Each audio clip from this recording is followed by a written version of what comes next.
Բարև ձեզ, այսօրվա վիդեոում կպատմեմ մի նոր շատ հետաքրքիր ու պետքական ֆունկցիայի մասին, որը ունեն միայն 17-րդ iPhone-ները, նույնիսկ 16-րդ iPhone-ները այս հնարավորությունը չունեն։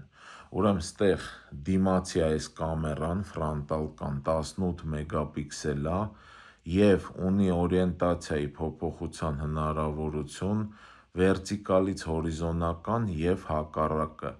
այսինքն էլ պետք չի փոխել հեռախոսի դիրքը։ Այս կնոպկայով մենք կարողանում ենք օրիենտացիան փոխել, այսենց։ Նայեք, հիմա հեռախոսը պահեմ հորիզոնական դիրքով, ստեղ նույնն է, այս կնոպկայով օրիենտացիան փոխվում է վերտիկալից հորիզոնական և հակառակը։ Այսքանը բաժանորդագրվեք YouTube-ի Արման Մանասարյան ալիքին և լայքեր դրեք։